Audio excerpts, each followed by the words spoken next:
Today, we're diving into the story of a playwright whose electrifying words really set the entire stage for Shakespeare himself. This is the story of the mighty line, Christopher Marlowe's legacy. So, when you think of the golden age of English theater, one name probably pops into your head, right? Shakespeare. But what if I told you that before him, another brilliant, maybe even more daring mind basically built the world that Shakespeare would conquer? That brings us to our big question for today. Before Shakespeare, who was the one who really made English drama great? To figure that out, we're going to start with the man himself. Then, we'll get into how he forged his famous mighty line, how he basically invented a whole new kind of tragic hero, and, well, how his incredible life was cut tragically short. And finally, we'll look at the amazing legacy he left behind. So let's jump in. Section 1, the man before Shakespeare. We're talking about a true trailblazer of the Elizabethan age. And that trailblazer was Christopher Marlowe. Now get this, he was born in 1564, the very same year as Shakespeare. He's widely seen as the most important playwright to come before the Bard, the guy who fundamentally shaped the stage that Shakespeare would later make his own.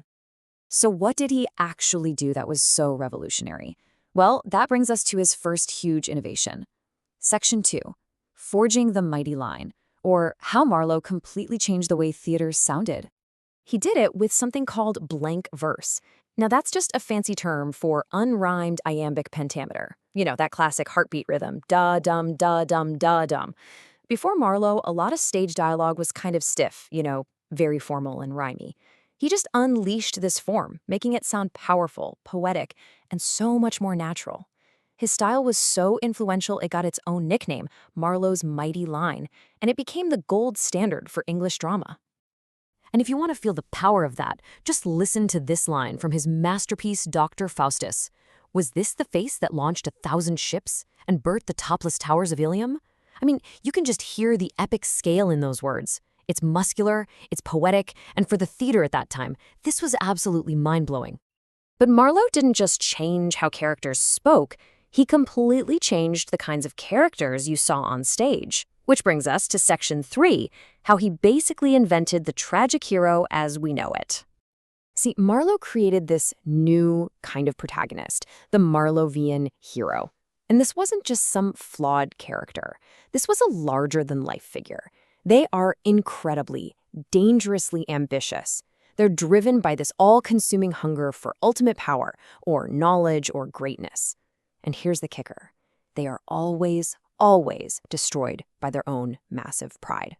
Sound familiar? It absolutely should. This exact blueprint, the overreaching hero who flies too close to the sun and comes crashing down, was the direct inspiration for some of Shakespeare's most famous characters. We're talking Macbeth, Coriolanus, even King Lear. Marlowe literally laid the groundwork. And you can see this pattern so clearly in his own plays. In Dr. Faustus, the hero's ambition is to gain all the knowledge in the universe, so much so that he sells his soul to the devil for it. In Tamburlaine the Great, the ambition is even bigger, nothing less than total world conquest. And these characters weren't just created for drama, they perfectly captured the spirit of the Renaissance itself.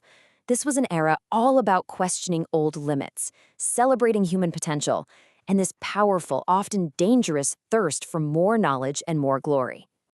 Okay, so we've got this absolute genius changing the face of theater, which brings us to the really tragic part of his story, a true what-if of literary history, a life cut short, a brilliant career that just vanishes in mystery. I mean, just look at this timeline. He's born in 1564. His first major hit, Tamburlaine, takes London by storm in 1587, and by 1593, he's gone. That's just 6 years in the spotlight. 6 years to create a legacy that would last for centuries. He was just 29 years old. Right at the absolute peak of his fame and creative powers, Christopher Marlowe's career was over. He was killed in a tavern during a mysterious stabbing incident, a story that historians and scholars still argue about to this day. A genius silenced way too soon. So what did he manage to leave behind in that incredibly short time? Well, that's our final section, Marlowe's enduring legacy and the influence that is still alive and well. Beyond Faustus and Tamburlaine, His powerful body of work includes the intense, politically charged play The Jew of Malta and the groundbreaking historical tragedy Edward II.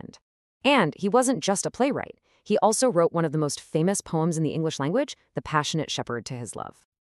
So let's boil it all down. If you're going to remember 3 things about Marlowe, make them these. 1.